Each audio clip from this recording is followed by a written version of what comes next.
Bien, mis amados hermanos, vamos a continuar en esta sección en el día de hoy con esta enseñanza sobre el Ruach HaKadosh en las raíces de nuestra fe. Las raíces de nuestra fe tienen su origen en el pueblo hebreo, y es allí donde nosotros estamos llegando. De manera que, como ya lo he repetido, en el Antiguo Testamento, llamado Antiguo Testamento, no encontramos de la misma manera que en el Nuevo Testamento, no encontramos manifestaciones en el Antiguo Testamento del Ruach HaKadosh. Por lo tanto, me es necesario primero ir al Nuevo Testamento, al Brit Hadashah, y descubrir allí el mover del Ruach, para una vez ya lo tengamos identificado, una vez ya lo conozcamos y nos hayamos relacionado con él, entonces regresar al Antiguo Testamento y empezar a buscar, a escudriñar en el Antiguo Testamento el Ruach HaKadosh. Y la gran sorpresa es que nos vamos a dar cuenta de que él siempre estuvo moviéndose.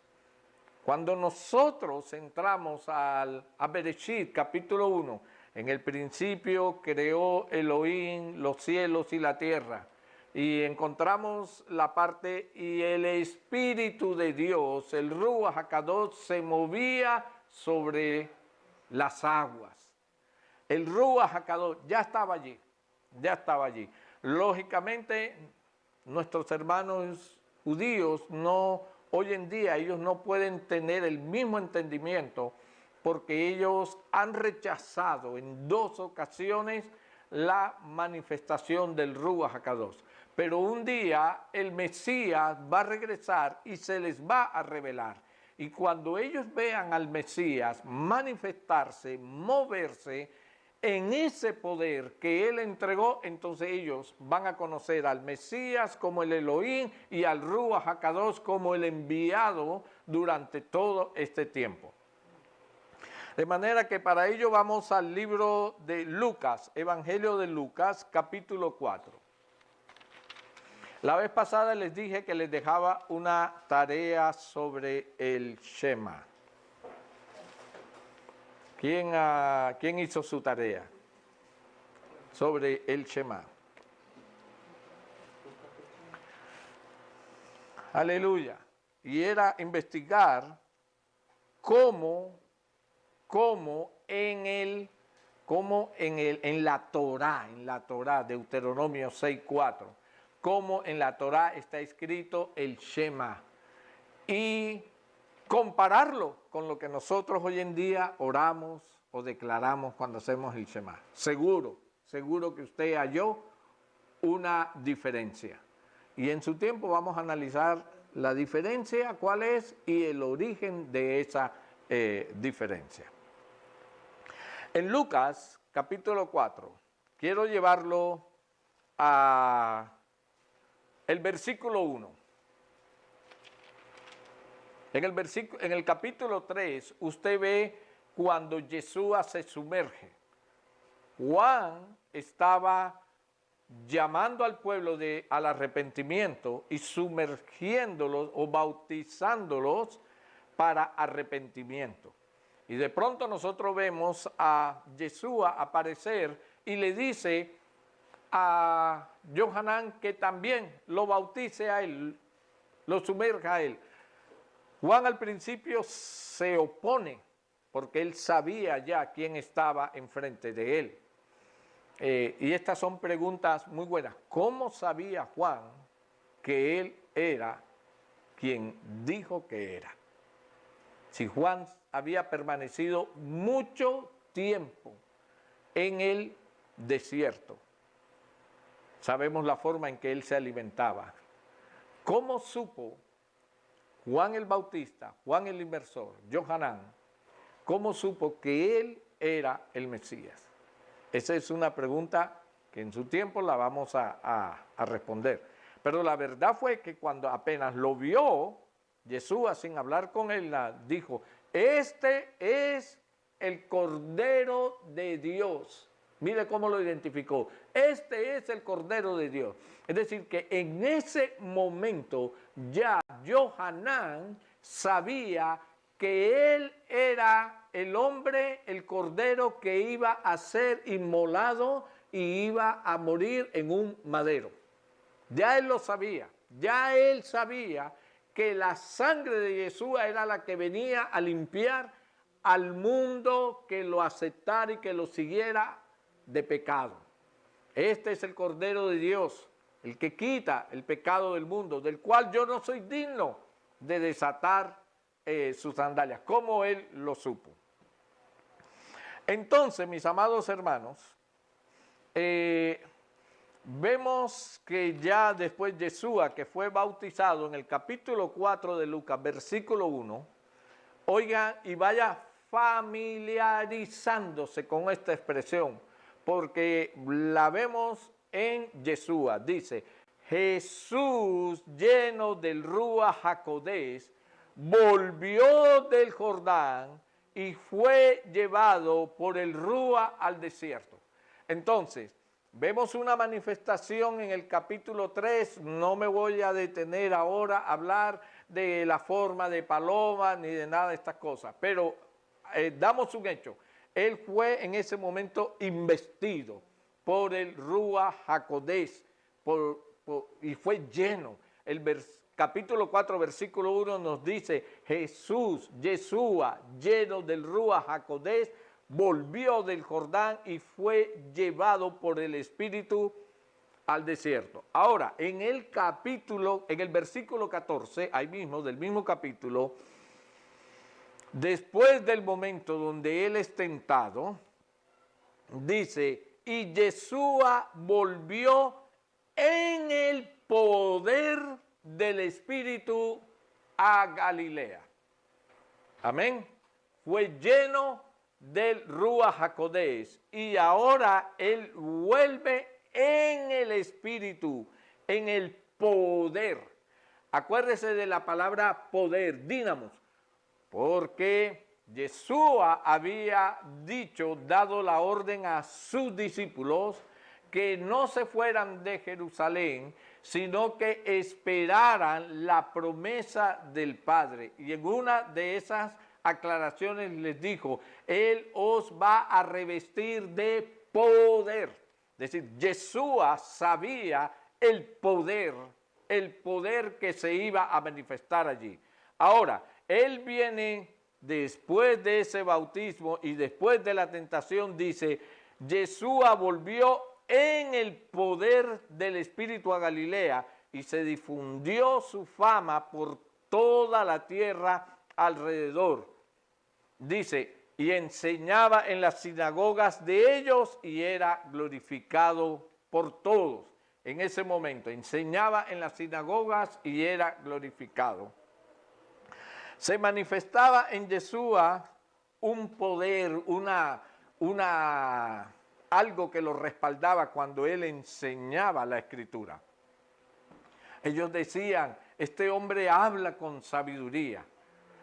Luego no era ningún neófito y tenía el poder del Ruach que lo respaldaba, Acuérdense, hermanos, que cuando él habla en el Evangelio de Juan, capítulo 14, y presenta al Ruach HaKodesh en el ministerio, una de las funciones del Ruach es enseñar.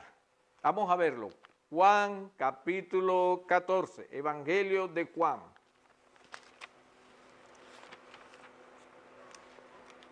Mas el Consolador, el Ruach HaKodesh, a quien el Padre enviará en mi nombre. Ojo con lo que le voy a decir. Quien no acepta a Yeshua, el Elohim, no puede recibir el Ruach HaKodesh. ¿Por qué? Porque el Padre lo envía en el nombre de Yeshua. Entonces, quien no acepta a Yeshua como Elohim, no va a recibir la manifestación y el revestimiento del Ruach HaKodesh. Versículo 26, más el Consolador, el Espíritu Santo, el Ruach HaKodesh, a quien el Padre enviará en mi nombre, mira lo que dice, Él os enseñará. ¿Quién es el que enseña? Un maestro.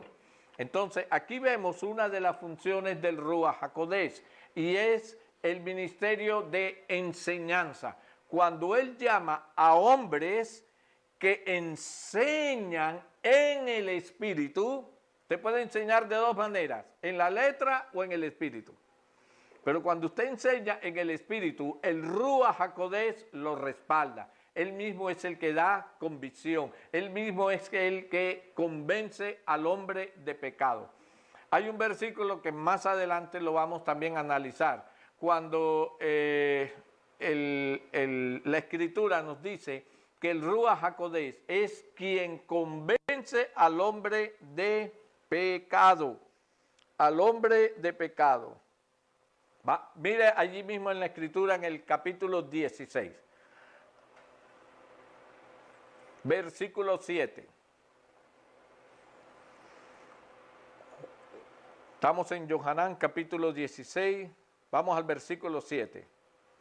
Hablando sobre la obra del Ruach HaKodesh. Dice, pero yo os digo la verdad, os conviene que yo me vaya, porque si no me fuera, el Consolador, ¿quién es el Consolador? El Ruach HaKodesh, no vendría a vosotros, mas si me fuere, os lo enviaré. Dice, cuando Él venga, convencerá al mundo de pecado. O sea, ¿quién es el que convence al hombre de pecado? El Ruach HaKodesh. Esa es otra función. Entonces lo vemos en el ministerio de enseñando, ministerio de convenciendo, dando testimonio de lo que es pecado. ¿Por qué la gente hoy llama a lo malo bueno y a lo bueno malo? ¿Por qué? Porque no tienen al Ruach HaKodesh. Entonces hay otro poder, porque eso lo vamos a ver después, que hay otro poder sobre la tierra. Y el Señor lo habla muy claramente. Por cuanto no creyeron a la verdad, ¿qué es la verdad? Yeshua, lo que Él enseñó, lo que el Ruach HaKodesh enseña.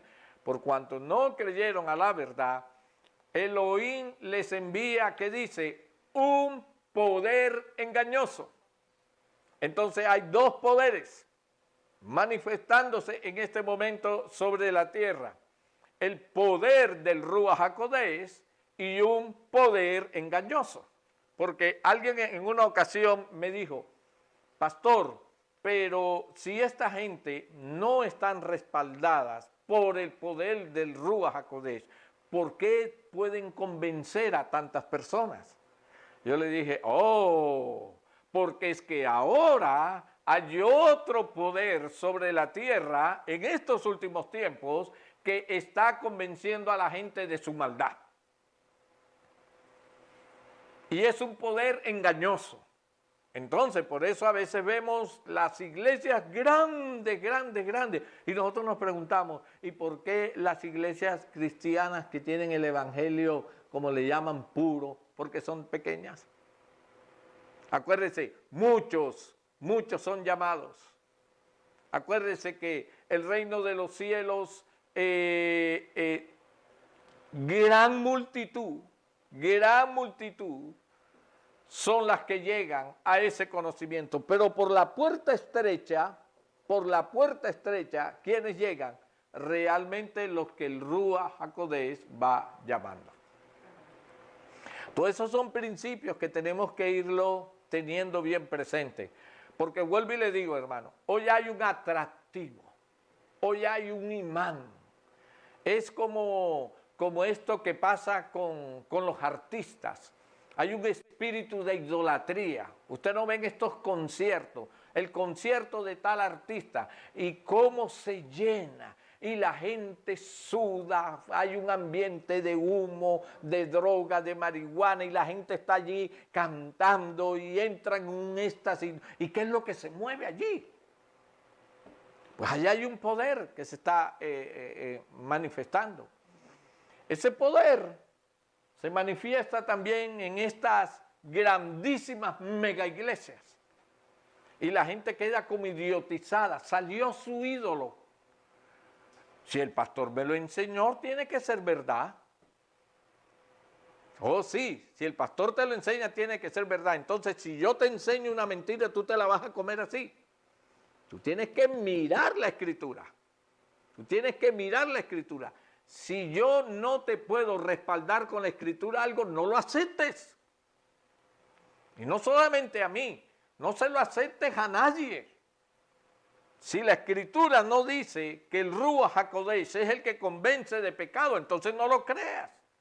El problema es que la Escritura dice que el Ruach HaKodesh es el que convence al hombre de pecado.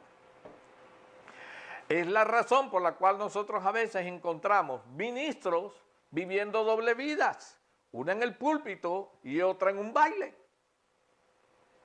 Y tú te preguntas, ¿y cómo lo puede hacer? Eso lo puede hacer cualquiera, hermano. Cualquiera que tenga elocuencia, cualquiera que tenga palabra y inteligencia para estudiar y todo, se mete, coge la Escritura y empieza a enseñar cosas por allí y la gente le empieza a seguir. Más cuando tú predicas lo que la gente le gusta oír, se te llena. Pero cuando tú vas a hacer lo que Yeshua hizo, que Yeshua lo que hizo fue confrontar el pecado, porque él llamaba al hombre ¿a qué? A que se arrepintieran de toda la idolatría con sus obras, con toda la idolatría con sus obras, y que volvieran ¿a qué? Volvieran a la Torá. Porque la Torá completamente en contra de la idolatría, no de la idolatría física. Mire, hermanos, es fácil coger un muñeco, San Martín, San no sé quién, San Lázaro y tal, y coger y darle un martillazo y romperlo, eso es fácil. A algunos les cuesta. Yo conocí un hombre que tenía un San Lázaro que le había costado $13,000. Y el hombre se convirtió. Y entonces, y lo tenía en la puerta de su casa. En la puerta de su casa. Cuando uno llegaba y veía, hermano, ¿y usted qué va a hacer con ese ídolo que tiene ahí? Pastor, todavía estoy luchando con eso. ¿Usted sabe cuánto pagué yo por eso? $13,000 por la figura. Y la persona que me lo rezó, le tuve que pagar $3,000. Es decir, estábamos hablando de una figura que había costado $16,000. ¿Sabe lo que era para ese hombre coger $16,000 y darle martillo? El único que lo podía hacer era el Ruach HaKodesh. Pero lo llevó al convencimiento y no, en una ocasión me dijo, yo estoy pensando a dónde donarlo. Y yo le dije, no, hermano, eso le hizo a usted mucho daño. Usted no puede regalar ese daño ahora a otra persona. Usted tiene que romperlo. ¿Quién es el que hace eso? El único que puede hacer es el Ruach HaKodesh. Ahora, eso se puede llegar a hacer, pero los ídolos más difíciles de tumbar son los que están ocultos. Los ídolos en nuestra alma. Los ídolos que se quieren esconder en nuestro espíritu. Eso es lo más difícil. Hacer ídolos de la esposa, hacer ídolos de un esposo, hacer ídolos de los hijos, hacer ídolos de los cantantes, hacer ídolos de mi presidente, hacer ídolos de mi pastor, de mi rap, de mi roet. Eso es lo más difícil de tumbar. Pero ¿quién es el único que nos puede llevar a ese convencimiento, ese testimonio? El único que lo puede hacer es el Ruach HaKodesh. Por eso es necesario, para que tengamos quejilá sanas, con doctrinas sanas, no quejilá atractivas, sino que sean sanas. Vamos a ver ahora muchas cosas que suceden dentro de las quejilá, suceden dentro de las sinagogas, por no tener el Ruach HaKodesh. Y que mucha gente cree que porque ya regresé a la Torah, ya la hice. Regresé a la Torah y ya la hice. No, hermano, no te lo creas, porque te vas a llevar muchas sorpresas. Vamos allí mismo en Lucas. Mira que no hemos salido de este capítulo todavía. Cuando el Señor va a empezar su ministerio, yo quiero que usted tenga esto bien claro. Las tres, ¿cómo podríamos llamarle a esto? Ramificaciones en las que está conformado el ministerio de Yeshua. Dentro de cada una de esas ramificaciones o departamentos, después vamos a ver que hay otras que también se derivan de ellas. Pero son tres columnas principales. Capítulo 4, versículo 16. Ahí mismo, estamos en Lucas. Dice, vino a Nazaret, donde se había criado.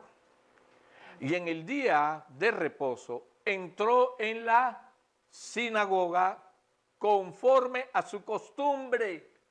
Yeshua siempre practicó el Shabbat, el día de reposo, era su costumbre de él, de su familia.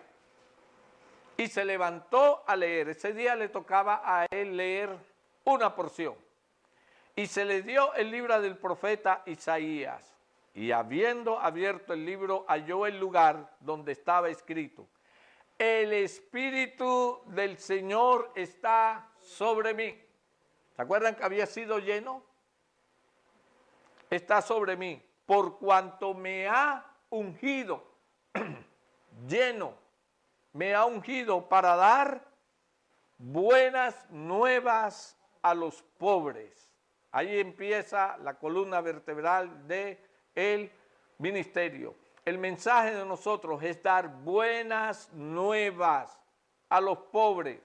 Me ha enviado a sanar a los quebrantados de corazón. Esas personas que vienen con tanto resentimiento, tanta amargura, que viven con estrés, que tienen un temor, les da miedo salir de noche, les da miedo salir solo, todo, un miedo que le tienen a todas las cosas. Y un miedo, y ese miedo paraliza a las personas, las imposibilita. No pueden hacer muchas cosas a las cuales tiene derecho,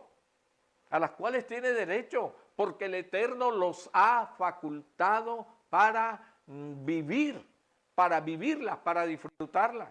Más adelante nosotros vamos a ver al apóstol Pablo decir, porque no nos ha dado Dios espíritu de cobardía, ni de temor. Esos temores, ay, pero es que a mí me da miedo, ay, yo no, a mí me da, eso no viene de parte del Eterno. No nos ha dado Dios espíritu de cobardía ni de temor, sino de ¿qué? De dominio propio, de poder, dominio propio, espíritu de amor. Eso es lo que nos ha dado. El Ruach HaKadosh, eso es lo que hace, capacita a una persona. Una persona llena del Ruach HaKodesh no anda con esos temores. Por eso lo necesitamos, hermano. Por eso necesitamos conocer esto. ¿Para qué? Para ser verdaderamente libres. Entonces dice, me ha enviado sanar a los quebrantados de corazón, a pregonar libertad a los cautivos. Cautivos de tantas cosas, hermano. Cautivos de tantas creencias.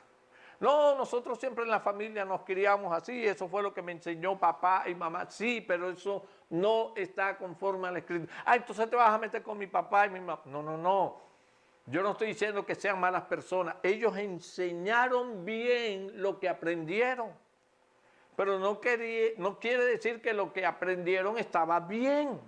Hay que hacer ahora la corrección.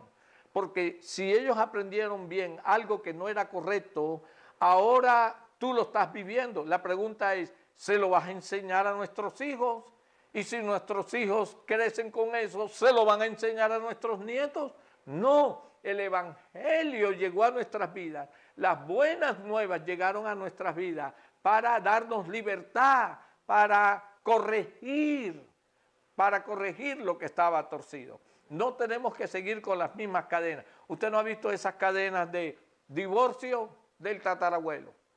Y a veces hasta ni divorcio, porque es que nunca hubo matrimonio. Simplemente se gustaban, se casaron, y no se casaron, se juntaron.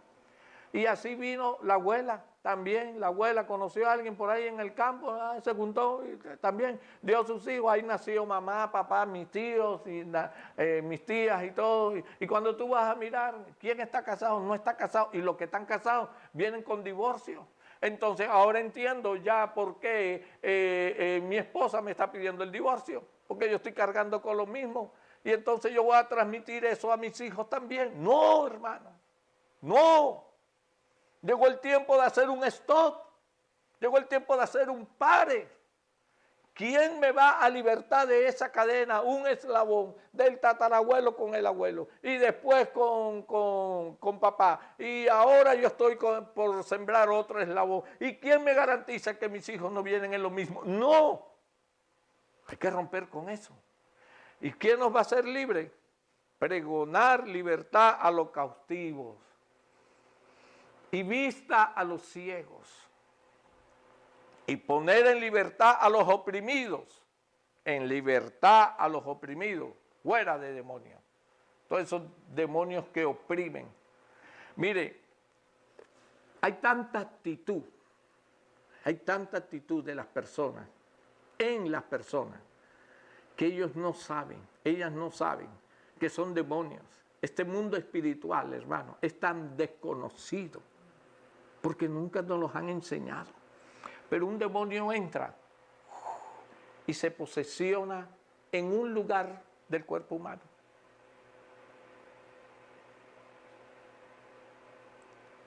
Y lo primero que hace es quedarse quietecito.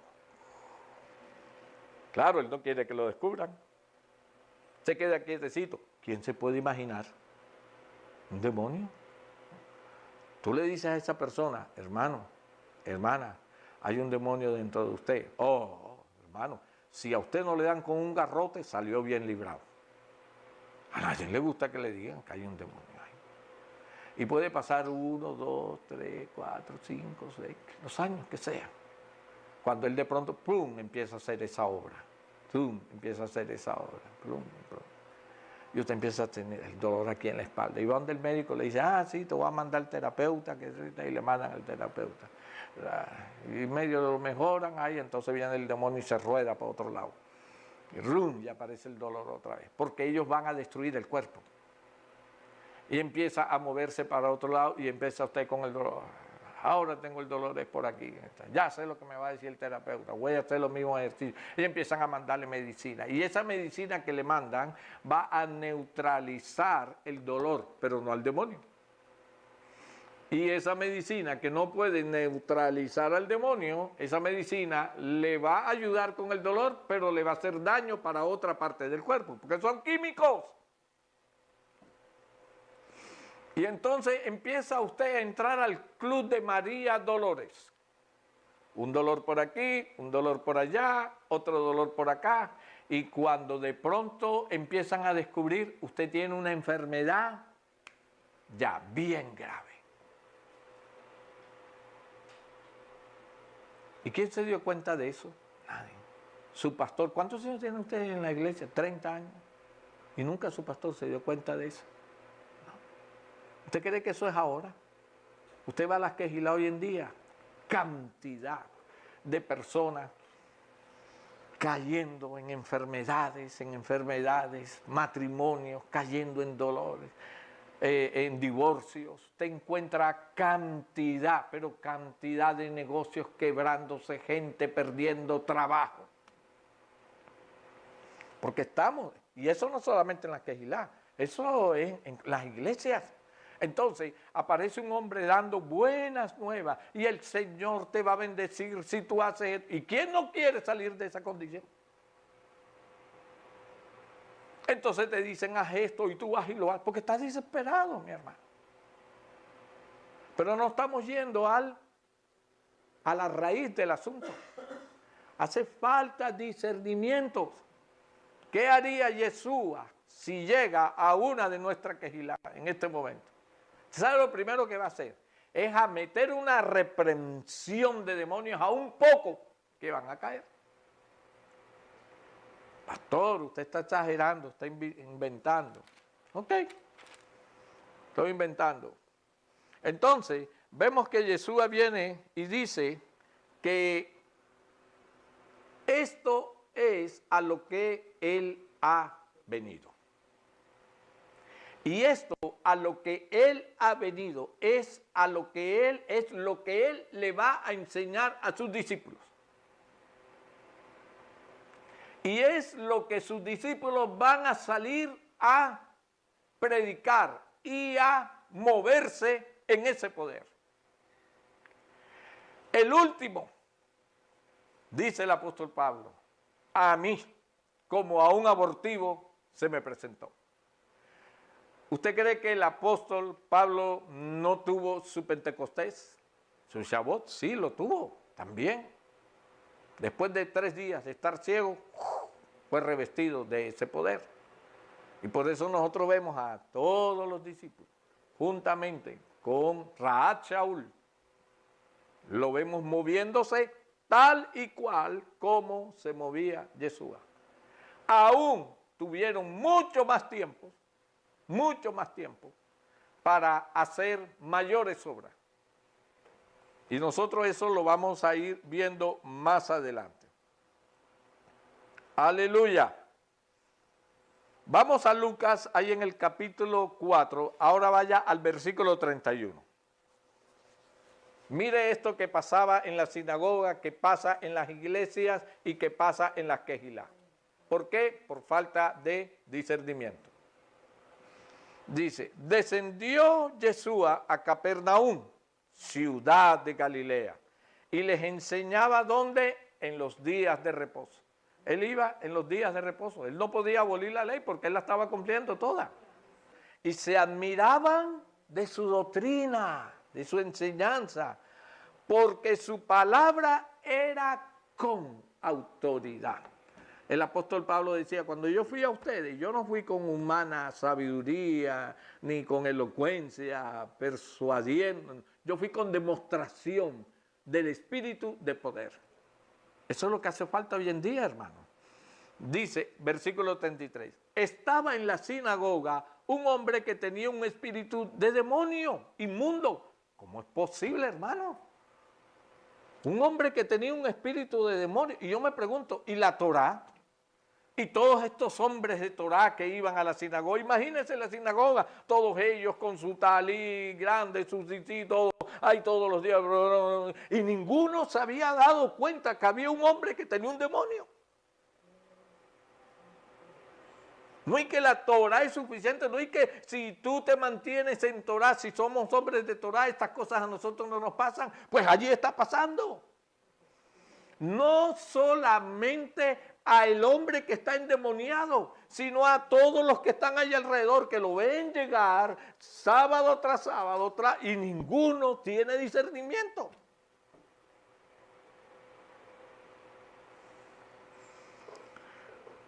Un espíritu de demonio inmundo, el cual exclamó a gran voz, diciendo, déjanos, ¿qué tienes con nosotros, Yeshua de Nazareno?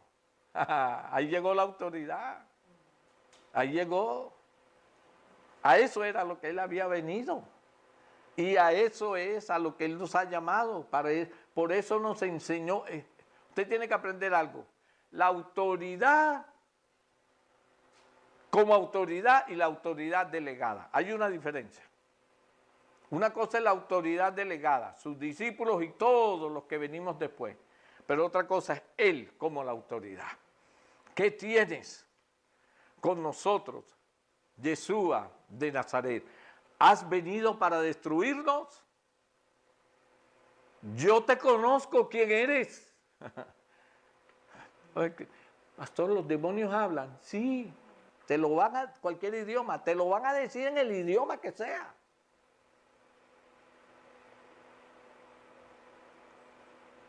El santo de Dios, el apartado, el ungido de Dios. Y Yeshua le respondió diciendo, como él no quería teatro en ese momento ni nada, simplemente le dijo, cállate, sal de él. ¡Wow! ¡Qué autoridad! Cállate, sal de él. Entonces el demonio, derribándole en medio de ellos, es decir, el hombre cayó al piso. Esos shows que arman. Hermano, algunos son shows, pero otros no son shows. Realmente. Mire, derribándole en medio de ellos, salió de él y no le hizo daño alguno. Y estaban todos maravillados y hablaban unos a otros diciendo, ¿qué palabra es esta que con autoridad y poder manda a los espíritus inmundos y salen? Eso es lo que hace falta hoy en día, hermano. Este fue el evangelio, las buenas nuevas, el buen mensaje que Yeshua había venido a traer. Pregúnteme una cosa, o yo le pregunto, ¿cuándo vio usted esto en los tiempos de Jeremías? ¿Cuándo vio usted esto en los tiempos de Isaías, en Ezequiel? ¿Cuándo vio? ¿Usted sabe cuántos demonios había en el templo? ¿Usted sabe cuánta idolatría había en el templo? ¿Usted sabe cuánto culto a demonios había en el templo? Nada más leas Ezequiel. Y tanto rabino y tanto hombre y mujer de Torah y nadie se daba cuenta que el Señor tuvo que coger a Ezequiel, lo saca en el espíritu y lo lleva y le muestra el templo y le dice, mira lo que están haciendo Israel.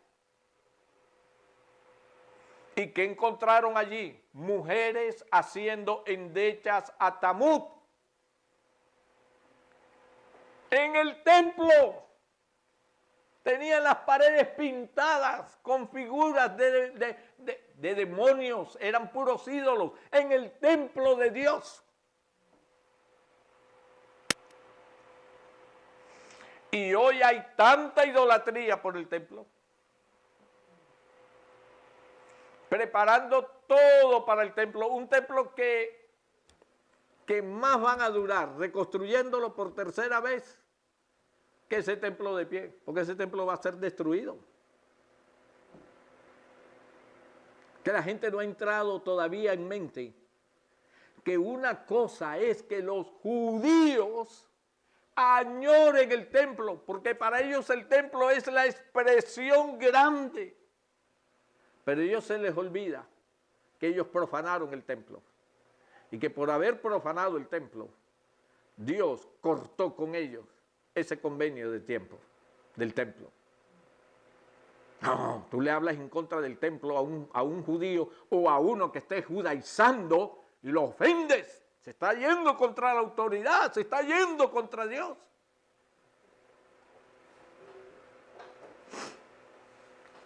Dígame, ¿por qué fue destruido el templo? Porque lo profanaron y lo volvieron a reconstruir. ¿Y acaso hubo algún cambio de actitud cuando lo reconstruyeron? El mismo paganismo.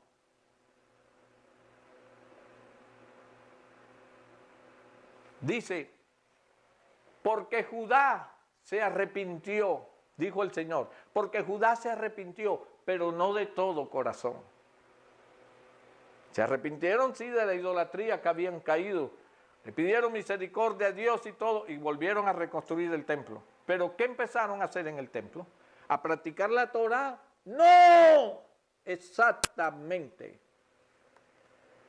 Empezaron a añadirle a la Torá.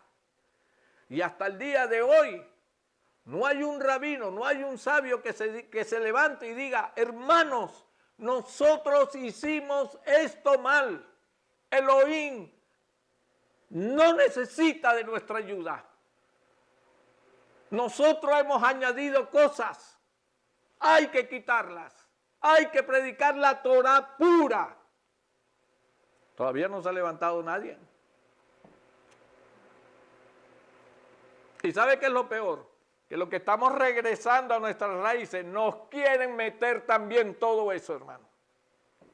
Una cantidad de rituales, cumplir una cantidad de mandamientos de hombres. Esos son los mandamientos de hombres. La Torá no, pero todo lo que se ha hecho alrededor de la Torá, que no está respaldado a la Torá, son mandamientos de hombres. Entonces hoy se habla de una autoridad que es la que legaliza todos esos ritos. ¿Cuál es la autoridad? El Sanedrín. ¿Oh, sí? El que entregó a Yeshua. Ellos son los que van a decir, a determinar qué es legal y qué no. Si no pudieron ni siquiera ver a su Mesías, ¿cómo van a ver el espíritu de la Torá? No lo tienen, no lo tienen. Y no seamos necios. ¿Cómo le vas a exigir tú, perdonen la comparación, pero cómo le vas a exigir tú una vaca que te hable en hebreo? Ellos tienen su idioma, esos animalitos tienen su idioma. Los seres humanos, el pueblo de Israel tiene su idioma, el hebreo. Tú no puedes pedirle a una naturaleza que te hable por otra naturaleza. Tú no puedes pedirle a un hombre humano, simplemente un humano, por muy que lea, por mucho que estudie, por mucho que practique ritos, tú no le puedes pedir que te hable con un idioma espiritual si no tiene el Ruach HaKodesh. Es que mire, hermano, ten misericordia de ellos. Aunque ellos quisieran, no pueden hacerlo. Oye, es como tú, padre, te varas un día en el carro y tú llamas a tu niño de 5 años y tú le dices, mijo, empuje el carro. ¿Tú crees que tu hijo de 5 años no va a querer ayudarte? Que no tiene la fuerza. ¿Cómo se lo vas a exigir? ¿Tú crees que no hay muchos de estos hombres, sabios y todos, que realmente quieren agradar a Dios, pero no tienen con qué, no tienen el Ruach?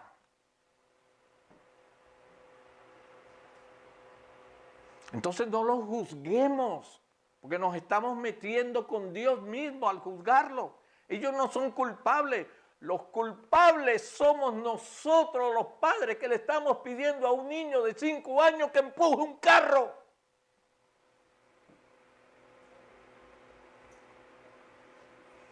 Entonces tú vas a coger ahora el mensaje del Ruach y tú vas a ir ahora a esperar que un judío te hable del Ruach.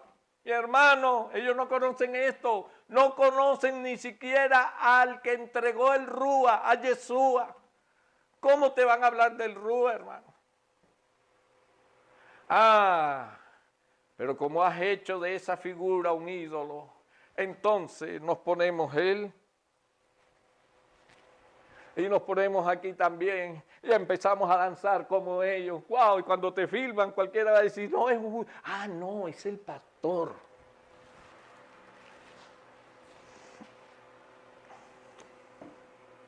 Y ya tú crees que con eso ya lo hiciste. ¿Y el Ruach qué? Y entonces viene la Kehilá y se nos llena de gente de esta, con demonios dentro, y ni siquiera nos damos cuenta. Y por nuestra incapacidad, ¿sabe cómo enfrentamos nosotros nuestra incapacidad? Porque no podemos ver demonios, no porque no existan, sino porque no tenemos el Ruach que nos los muestre.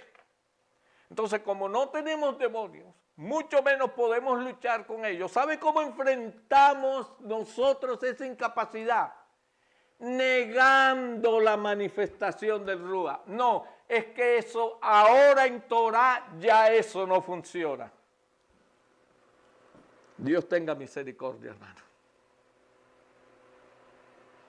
Ahí me acuerdo cuando Yeshua dijo a todos esos discípulos hipócritas que ni entran en el reino y ni dejan entrar.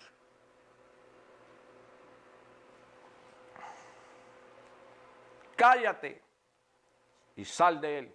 Suficiente. Y el demonio salió.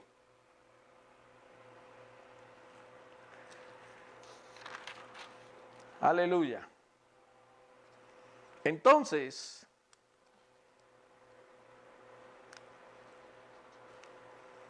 nosotros vamos mirando a la luz de la palabra muchos milagros que Yeshua hizo.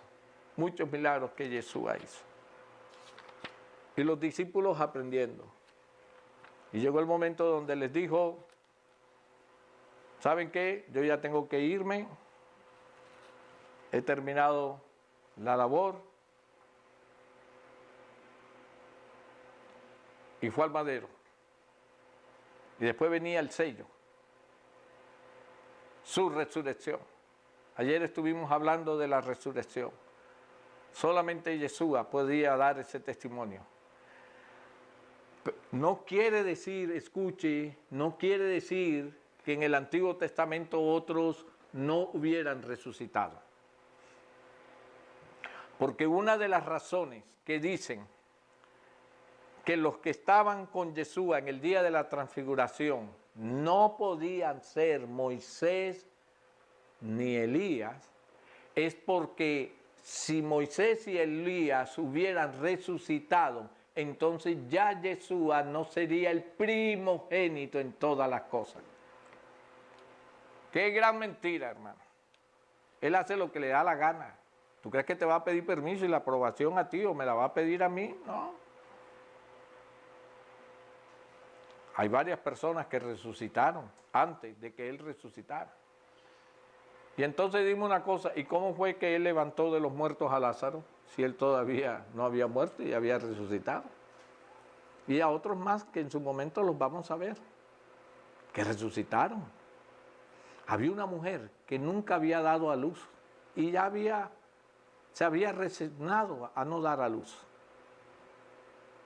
Y de pronto se le presenta el profeta, Elías, y le dice, de aquí al tiempo de la vida vas a dar a luz. Y ella no quería dar a luz. Ella no quería ya tener hijos. Y quedó embarazada y tuvo un hijo. Y resulta que cuando el niño ya tiene determinada edad, se enferma y se muere. Y esa mujer se arma de valor y se le presenta allá al profeta y le dice, dime una cosa, ¿yo acaso te pedí a ti que me dieras un hijo cuando yo ya no quería tener hijo? ¿Cómo pues? Tú vienes ahora y me das un hijo. Y ahora viene y se me muere. ¿Y qué hizo el profeta? Fue a la casa. Les estoy dando el relato, pero después lo vamos a mirar detalladamente.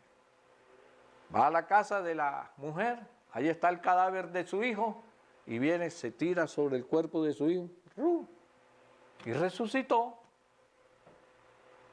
Ajá, y entonces, eso no podía pasar, porque entonces, ahora el primogénito de la resurrección es el hombre, el muchacho que resucitó a Elías. No, hermano. Hay que tener entendimiento de muchas cosas. Coger esta clase de argumentos para decir que esos no eran Moisés ni Elías. Es como decir que 2 más 2 no son 4, porque yo sumé 2 manzanas con 2 peras. No pueden ser 4.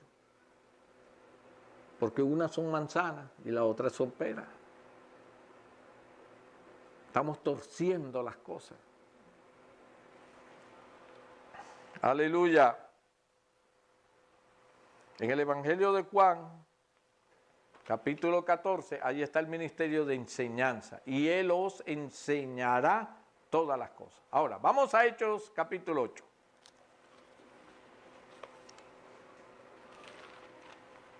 Hechos capítulo 8. Los voy a dejar con esta introducción que vamos a continuar en la próxima sección. Hechos capítulo 8. Y vamos a leer del versículo 4 en adelante.